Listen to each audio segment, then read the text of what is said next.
right. Well, thank you very much. I hope everybody can hear me all right. It had been my hope to visit all of you in person. As you said, I'm an alum from Villanova, and I had hoped to see some old friends and see some of my old stomping grounds in that area. But I've been on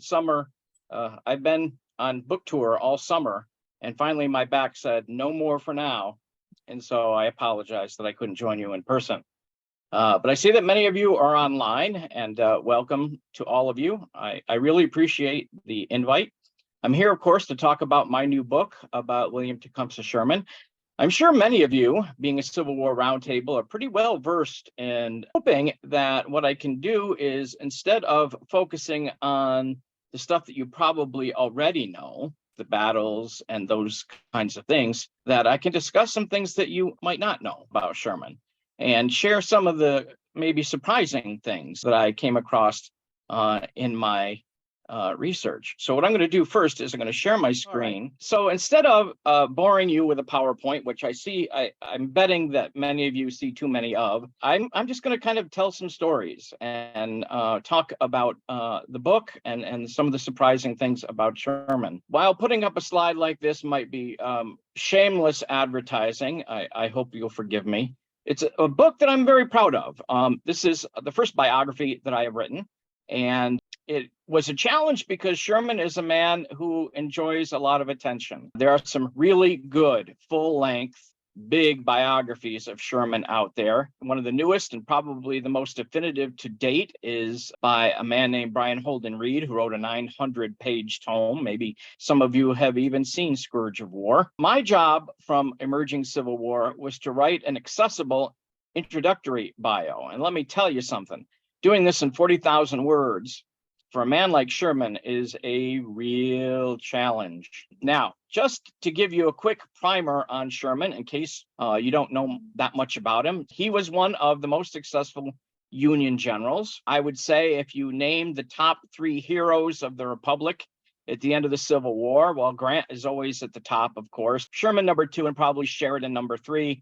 And poor old George Thomas limps along somewhere around 5 or 6. The thing about Sherman, though, is that he is a complicated guy. He isn't always what he appears to be, I found. And I think that when I got to really digging into the records, I found that the thing that surprised me the most was that here's a guy that you would probably think had kind of a macho kind of reputation, kind of guy that was, rock solid in his understanding of who he was and what he represented. And I'm here to tell you that he really wasn't. Here's a man that was insecure much of his life, even after he had earned the kind of praise and idolatry that you might expect of a hero of a war of this kind. To the last days of his life, in fact, he was trying to figure out exactly who he was and did have some insecurities. It's not one of those things where you can look at Sherman for all of his contributions and say, Maxfield, you wrote a book, you must love Sherman, right? Well, it's more complicated than that, in fact. I do admire Sherman by turns, but I would say that Sherman and I have kind of a love-hate relationship. I love him and hate him by turns, depending upon what part of his life that we're talking about. That relationship and the man himself are very complex, as I said. He starts off his life not quite sure who he is because of the way that his family kind of fell apart at a very impressionable age. What I mean is, Sherman was born in Ohio. At that time, this is the early 19th century. That's the frontier. We don't think about Ohio being the frontier or the Wild West, but it was in those days. Sherman is out there with his family, and they are in Lancaster, Ohio. And his father, who was born in Connecticut, Charles Sherman, had really made a name for himself pretty early on in Ohio. He had been a lawyer. And by the time that Sherman was 9 years old, Charles Sherman was an Ohio Supreme Court judge. He'd kind of rose through the ranks and had this pretty stellar legal reputation and had this very high social status as a result of this. And so had done quite well for himself, and they were quite comfortable there in Lancaster. In those days, though, lawyers and judges had to ride the circuit. So for 3 months or more out of the year, you'd be away from home on your horse, riding from court to court, riding the circuit.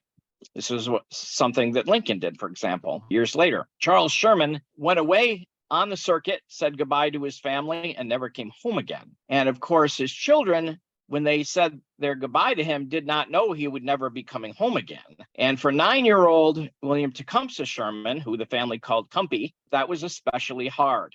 You know, age 9 for a boy is a pretty important and impressionable age, and to lose his father at that stage was very hard on him. Certainly left him with some lifelong anxiety issues, I think, and maybe identity issues. What happened in those days is they had this kind of informal system of adoption on the frontier if a family suddenly became destitute. And certainly what this was for the Shermans was something very similar.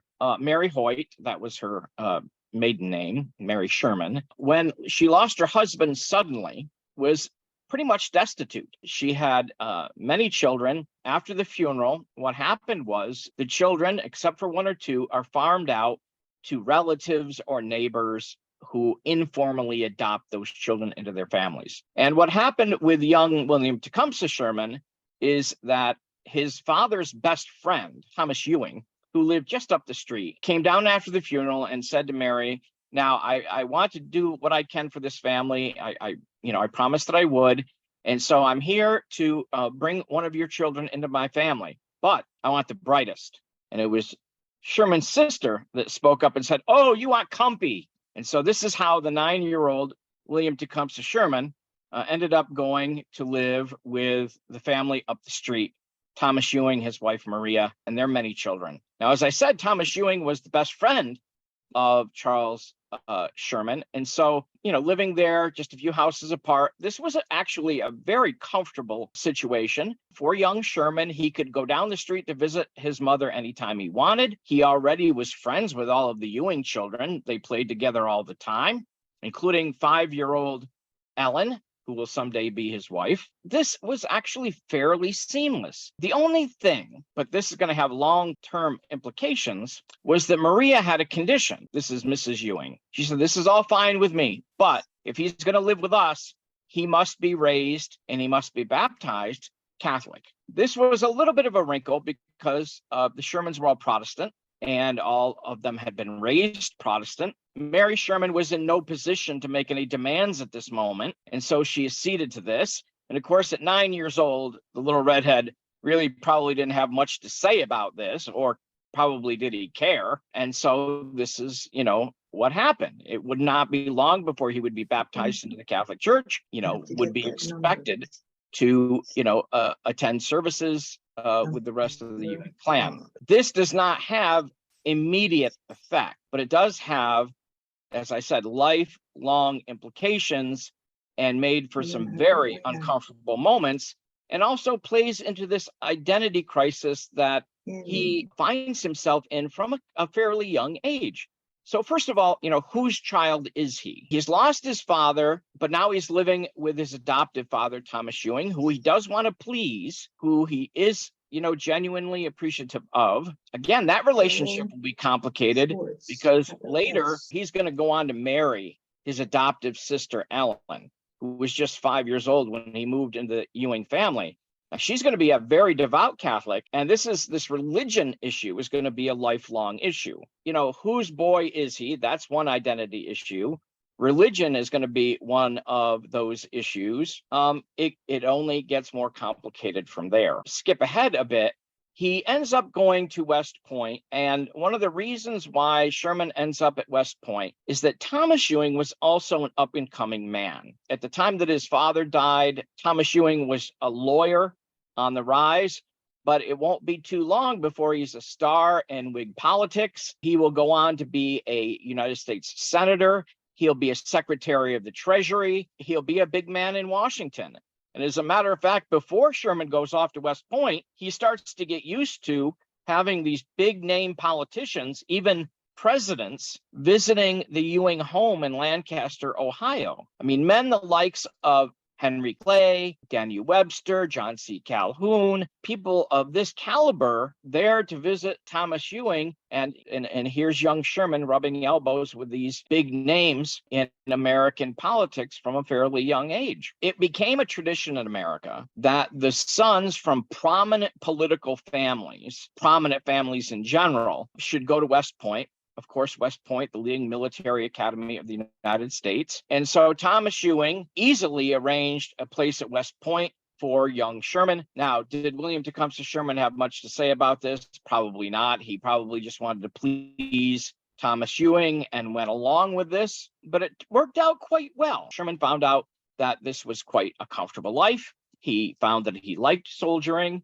And so in 1836, he arrives at West Point, and he'll go on to graduate sixth in his class. So he did quite well there. As a matter of fact, he would have finished higher, I think third, had it not been for his demerits. You might know that West Point has a system of demerits for behaviors and things like this. And the big problem with Sherman is he was never a classy dresser. You know, it's spit and polish at those military academies. Sherman just couldn't get with that program. And so he finished lower as a result of sloppy dress. One of the things that interests me about his West Point career is his closest friends would not go on to be Union generals. His closest friends, in fact, will be prominent Confederate generals someday. Now, of course, you know, prior to 1840, none of them quite knew yet that there'd be a civil war someday, but still it's an interesting thing. Some of his closest friends were Braxton Bragg, perhaps the most incompetent commander on either side. P.G.T. Beauregard was another friend, James Longstreet. So far as Grant is concerned, of course, Grant was not a Confederate general. They only meet in Sherman's senior year. So Grant was a plebe, and Sherman was in his senior year, and they were acquaintances. They definitely were not friends yet. That will only happen later. So it was 1840 when Sherman graduated West Point. As I said, he had done quite well for himself. His first posting was to Florida at the end of the Second Seminole War. The Seminole Wars were a series of wars against Native Americans in Florida. Sherman arrived really at the tail end and had mostly cleanup duty. And while many graduates of West Point struggle with frontier duty, some of you probably know that Grant was even forced to resign his commission because he was so bored he turned to the bottle in California. Sherman actually loved most of his postings in the pre-war army. In Florida, he spent most of his time fishing and swimming and having a good old time down there. And later he'll find himself posted to Sullivan's Island in Charleston quite well. In fact, he loved Charleston. Charleston, of course, will be known as the cradle of secession someday, but he loved Charleston. And one of his closest friends there was a man named Robert Anderson, whom I hope as a Civil War roundtable, you would all be able to tell me who Robert Anderson was. He was a U.S. Army major and commander of Fort Moultrie. And later, of course, he will be the commander of Fort Sumter, which surrenders to Confederate forces at the beginning of the Civil War. They found, Anderson and Sherman found that they had a love of art in common, a lifelong art collector. Anderson and his wife were really into this hobby and quite the intellectuals, which Sherman really appreciated. And so that friendship will pay in spades, or perhaps I should put it a different way. It will have complications later anyway. The Mexican War comes in the 1840s. And as a graduate of West Point, Sherman hopes that he will see combat where he can earn military glory. This is what many graduates of a military academy hope for, particularly in antebellum America. This is the Victorian period, and this is known as the Age of Romance. And this was an age where they romanticized war. And so they talked about earning glory and immortal renown, and they talked about war in flowery terms. And so this motivated many young men, including Sherman, who found himself, instead of being sent to Mexico, unlike his other friends, is posted to recruiting duty in Pittsburgh. Recruiting duty. How awful for him. He was thoroughly miserable, as you might imagine, because all of his friends were going to be going to the battlefield. There is no direct evidence to suggest this, but I see the hand in Thomas Ewing in this. Thomas Ewing, his father-in-law, was a big name in Washington and had enough pull to keep his future son-in-law from where the bullets were flying. And I think that's probably what happened here. Sherman, by this time, was in a growing romance with Ellen, who was a devoted pen pal. And I'm pretty sure that she didn't want him where bullets would be flying either. And thus Pittsburgh, though Sherman did complain loudly and longly enough to get reposted to California. Well, all right. That got him closer to where there would be combat. But sadly for him, by the time that he arrived, the war was all over and all there was in California was cleanup. Really, his career as a soldier, the great opportunity of his life to that point, was a bit disappointing because while many of his friends had earned the kind of glory that they went looking for, Sherman had no combat experience at all, much less glory to show for the war.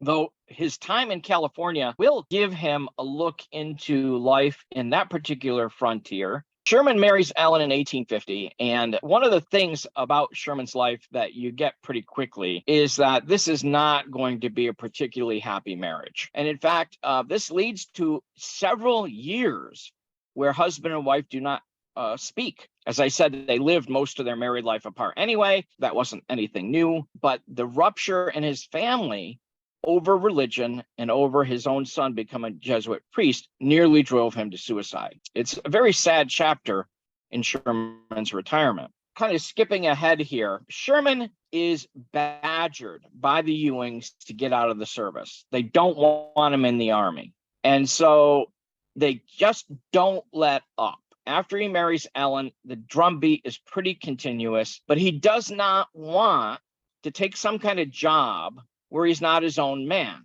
The Ewings present all kinds of opportunities. He can, work in their salt mines as a manager. He can run this business for them. He can manage their lands. But as much as he loves the Ewings, he wants to be his own man. He wants to have a job that he has earned for himself. And so he resists and he resists. Until finally, he was in New Orleans at that point. A group of friends came calling who were forming a bank branch in San Francisco, California. This is Lucas Turner and Company, and they wanted Sherman to be president of the bank. This didn't come at the bidding of the Shermans. This was something that he earned on his own. They respected him. They made him this offer. They knew he had been to California. So he thought, here's the way to get out of the service if I have to leave the service. And this works out quite well. And so Sherman goes to California where he starts up this branch of the bank. It did not start off in a very promising way because within 48 hours of arriving, he's in 2 shipwrecks. Things, for the bank go okay. Sherman does a very good job weathering the terrible economy of the time, largely because the gold rush makes the economy in California very, very unstable. And the bank weathers it. But eventually they decide to close the branch. Sherman had nothing to do with that, nothing he had done wrong. And so when they decide that, he's kind of cut loose. He is without a mooring, right? So what does he do now? He resigned his commission, so he doesn't have that option. The bank he thought could be a long-term thing. Now that's gone. Now he's forced to fall back on the Ewings. It galls him, and he ends up going to Kansas, joining 2 of the Ewing boys, and is admitted to the bar. After a very short apprenticeship, he's admitted to the bar in Kansas. Kansas was not exciting to Sherman. He did not want to be a lawyer ever. I mean, he was admitted to the bar and he had it as a credential. He was a very, very quick study and extremely intelligent man, but this was not the life he wanted. During this period, after the closing of the bank, is just drifting. And it leads to another one of those identity crises that he has a really tough time handling. It wasn't until 1859 that this settles out when he is offered the position of the superintendent of a new military academy in Louisiana. He gets this appointment largely because of his friendship with Braxton Bragg and PGT Beauregard. So 2 friendships that pay off. But think about this for a moment. 1859, Louisiana. By this time, of the clouds of war are already gathering. We have already had great crises in the 1850s that tell us the war is on the way. The Compromise of 1850, the destruction of the Whig Party, the rise of the Republicans, the Dred Dred Scott decision. There's going to be the Harper's Ferry raid, dark clouds ahead. And besides that, what's he going to be doing? Leading a military academy future really clearly because of the fog of war, as they say. But, the fact that the country could split in two certainly occurred to him as he took this appointment in southern Louisiana. But, he was so happy. It was the happiest period of his life, probably, in the short time that he was there. He opened the academy very successfully. And really, the worst of it was the national politics surrounding Lincoln's election. And of course, what that meant was after Lincoln was elected, secession is the threat that comes out of the Deep South. And you probably all know that South Carolina led the way in December after the election of Lincoln. And so secession became real. And Louisiana won't be too far behind. And so Sherman made it very clear, and I admire him for this part. He never led the folks in Louisiana astray about what would happen in case of war, what would happen in the case of secession. From the time before he signed the contract, he made it very clear, if there is secession, and Louisiana leaves the Union, he cannot be party to that. He loves the Union and he will have to leave. And he repeats that a number of times in correspondence. So it's very clear that he wasn't leading them on.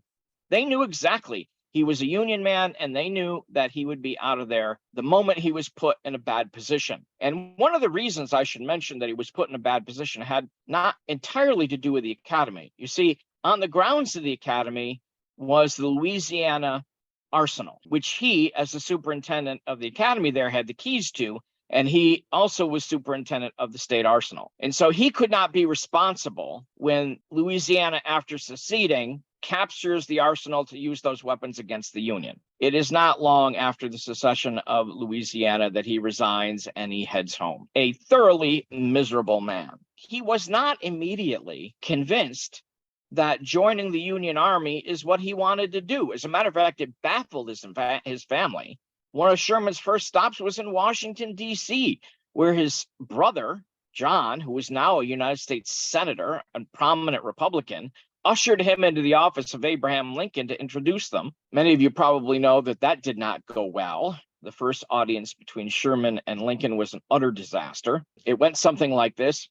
Well, Colonel Sherman, it's nice to meet you. How are things down south? And Sherman said something like, well, they're getting along swimmingly. They're preparing for war. And Lincoln's response was, well, we'll manage to keep house somehow. Well, Sherman turned on his heels and bolted from the room. He was pissed off because he expected more of the president of the United States than that kind of flippant answer, I guess. John chasing him down the hallway saying, wait. Sherman turned on his brother and said, you guys can get out of this the best you can. I'm leaving. I'm going home. And he did. And they even had a general star waiting for him in Washington. John had it all ready for him. And he said no. And he went home anyway. And part of the reason here is that while Sherman was in Washington for that short time, he could see that nobody was ready for this. Nobody really understood what was going to happen here. Nobody understood how long a war or how bloody a war this was going to be. And it was slipshod and it was haphazard. And what he saw was chaos. And he didn't want to be part of this. So he went home. As a matter of fact, he became president of a streetcar company in St. Louis, even while wire after wire came out of Washington with one offer after another, and he kept refusing. And the funny thing here is, all of a sudden, the Ewings wanted him back in the Army. And he must have gone, well, which one is it? 10 minutes ago, you wanted me out of the Army, and now you want nothing but me to go back into the Army, which is it? Of course, the war changed everything. But the fact of the matter is Sherman went back to Ohio, then St. Louis, and he just sat the party out. And nobody could understand why. A lot of it just had to do with the mess, the utter mess in Washington. It wasn't until his brother came up with the commission as a colonel of regulars, the 13th U.S. Infantry, that he said, okay, that ticks all the boxes. I'll take that. Thank you very much. And back to Washington he goes, only to find out his regiment wasn't there or assembled, and for several months he had nothing to do. He was not a happy man about that either, I can assure you. He gave up a general's stars to become a colonel. And here again, he explains he wanted to earn it. He didn't want it to be given to him. He wanted to earn it. And I think that's an interesting thing about him. Now, the war itself does start out pretty disastrously, and I don't think I need for you folks to go into the details about why. The Battle of Bull Run, one of the messiest battles of the war, of course, ended in a Union rout. Sherman had been there, leading his regulars. And I guess the best you could say is that while many Union regiments just fell apart and ran back to Washington, at least Sherman kept his men in order and marched them back intact. While he was utterly humiliated like much of the Union Army, it didn't go unnoticed that he kept his men together under good discipline and he brought them back intact. None of his regiment ran for the hills like many others. And this is one of the things that got him promoted to brigadier general after the Battle of Bull Run. You know, how many Union guys after the Battle of Bull Run ended up promoted after that disaster? Well, he was one of them. Not that he asked for it, and I'm sure that the Ewings and his brother had something to do with this. You know, there he had it. He was a brigadier general. One of the episodes that I have always been so curious about in Sherman's life is what happens in Kentucky. Now, some of you might know what I'm talking about. Sherman was accused of being insane in Kentucky. What happens is, after Bull Run, Robert Anderson, who is the department commander out in Kentucky, calls on Sherman to come out and be his number two. And Sherman goes out there,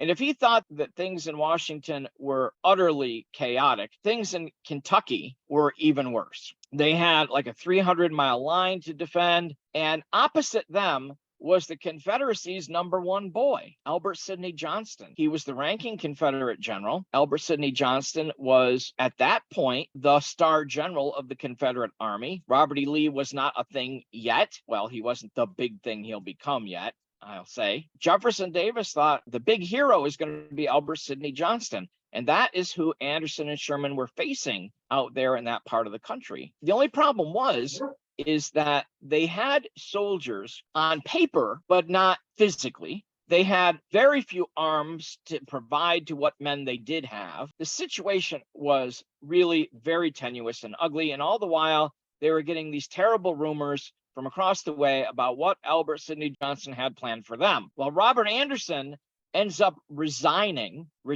from the Army. Now, in fairness, he was a 60-year-old man, and so he probably wasn't up to this to begin with. Sherman finds himself in charge of this department, something he never wanted, in an utterly untenable position militarily. Nobody's listening. When he tries to let Washington know how bad the situation was, nobody's listening. And he thought he had a good opportunity when he found out the Secretary of War was coming through his area. Now, at that time, it was Simon Cameron. Later, it would be Edwin Stanton. Simon Cameron only had time for lining his own pockets, I think, could not really care about some of these sad realities. But Sherman found out he was going to be there. He buttonholed him and arranged a meeting. And Cameron, of course, couldn't say no. And so they arranged to meet in this hotel room. And when Sherman comes to the hotel room door, Cameron's got two men with him. And Sherman's like, no, we need to talk alone. Who are these guys? And Simon Cameron says, oh, they're my friends. Don't worry. You can trust them. Well, into the hotel room they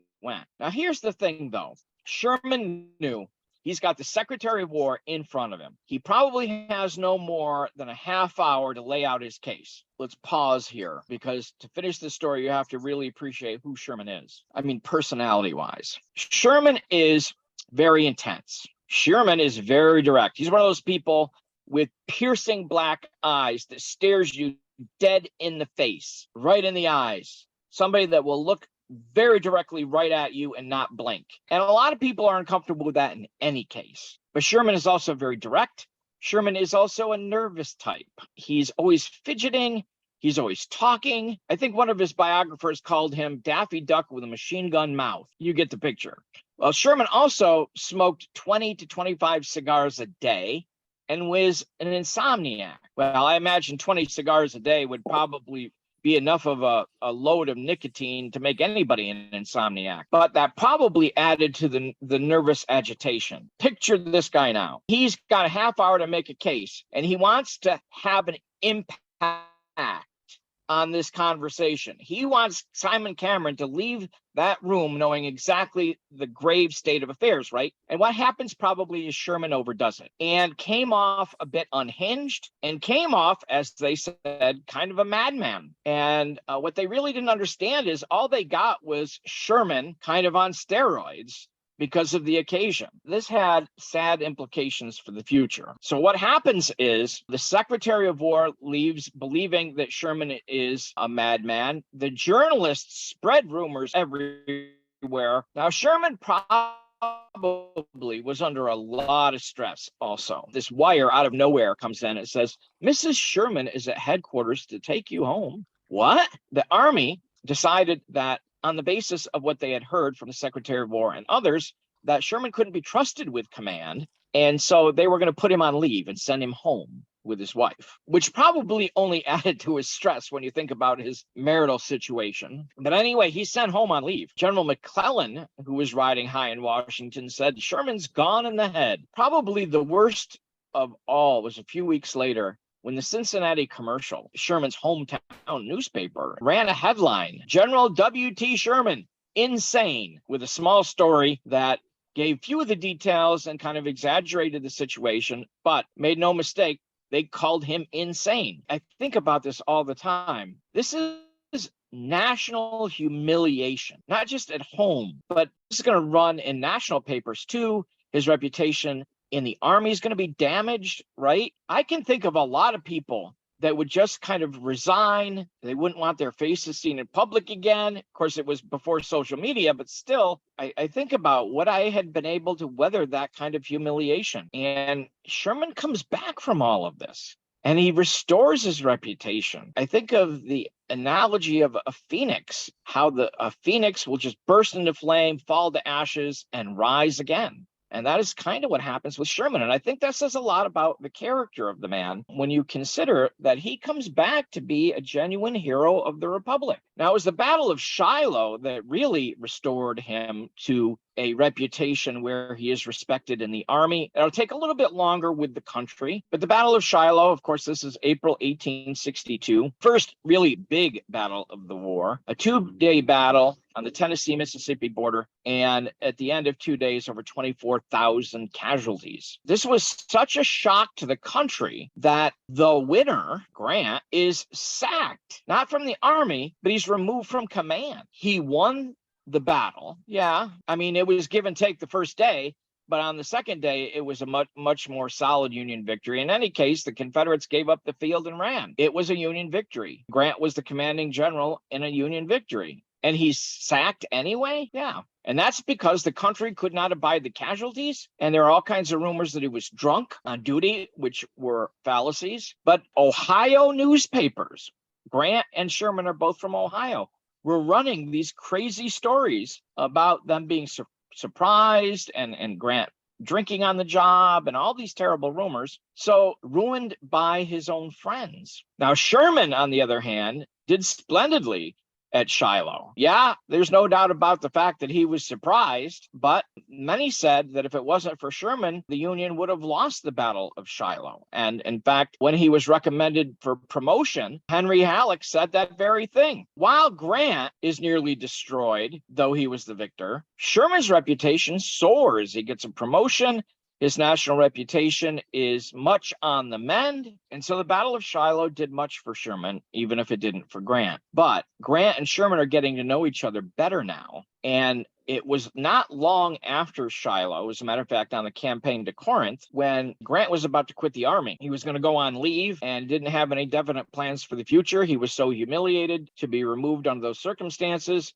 It was Sherman that talked Grant into staying in the Army. One of the most important friendships of the war had much to do with that very situation. I would argue that Union victory was on account of this tight partnership, this tight friendship between Grant and Sherman. Shiloh was important in this regard. Vicksburg, even more so. The campaign to capture Vicksburg, Mississippi, had these two men working closely side by side. It was Sherman, after all, that's going to be first sent from Grant's army to try to capture the Chickasaw Bluff. Grant's not even on hand. He sent Sherman with the opportunity to grab the Gibraltar of the West before the rest of his army could join them. That doesn't work out. And so you have this campaign that goes on from December, this is 1862, all the way through the siege, only to be surrendered to Grant by John Pemberton on July 4th, 1863. So this 6-month affair, one of the ugliest campaigns of the war, riddled with all kinds of failures, but yet an ultimate Union victory, and probably one of the top 3 most important victories of the entire war. Now, of course, Vicksburg followed by one day the great Gettysburg victory of the Union Army in Pennsylvania. So it was kind of this 1-2 punch to Confederate fortunes in the middle of 1863. While Meade doesn't gain all that much in reputation from the Battle of Gettysburg, he'll continue to be kind of suspect by Lincoln and others. Sherman and Grant, their stars are just continuing to be in the ascent. And in 1864, this continues on. Grant, of course, will be promoted to command of all Union armies in March 1864. Another one of those important moments in Sherman's life, though very sad, happens just after Vicksburg and before the battles in Chattanooga, when Sherman suddenly loses one of his sons, Willie. Sherman was rushing to the Chattanooga emergency, and he had his entire family with him. And Willie took ill while they were steaming up the Mississippi and dies in Memphis at a hotel there of typhoid fever. This is another one of those identity moments. He thinks he's a bad parent. He's put his son in harm's way. And in fact, I would argue he never forgives himself. Bringing his son for selfish reasons into the malarial bottoms of Mississippi during what they thought was the ill season of the year, Sherman believes that he is responsible for the death of his boy. And while he didn't have a lot of time at that moment to grieve in the emergency, he carries this with him for the rest of his life. And when you couple that with what happens with Tom later, he really is convinced that Willie and Tom in some ways are his fault, which plays into this whole identity thing that we've been talking about here. So Sherman goes on to be an independent commander. And of course, he leads an army group to take Atlanta. And ultimately, he goes on to march to the sea, his most famous campaign, and then come up through the Carolinas, only at the end of the war to accept Joe Johnston's surrender at Bennett Farm. This was just weeks after Grant had taken Lee's surrender at Appomattox Courthouse. And you would think that after these spectacular campaigns, where there was talk in Congress about elevating Sherman to be a lieutenant general and perhaps superseding Grant, that's how well he had done for himself at Atlanta and the march to the sea. It was only Sherman that said, no. Grant is the hero.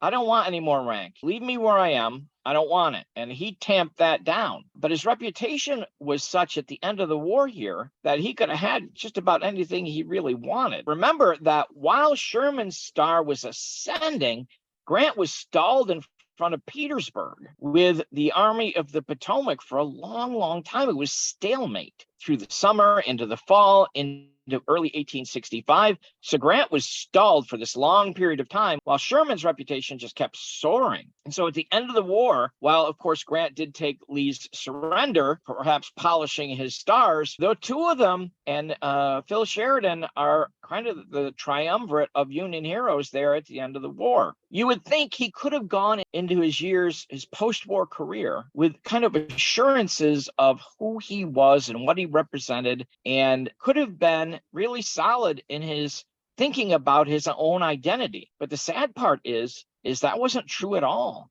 And he spends 25 years after the war continually in search of who he was. And if I don't have the time to flesh this out today, I hope you'll pick up my book. It is available from Savage Speedy or these other locations. It has some really stellar appendices in the back of the book. And so I hope you'll pick this up. I'll be happy to take any questions.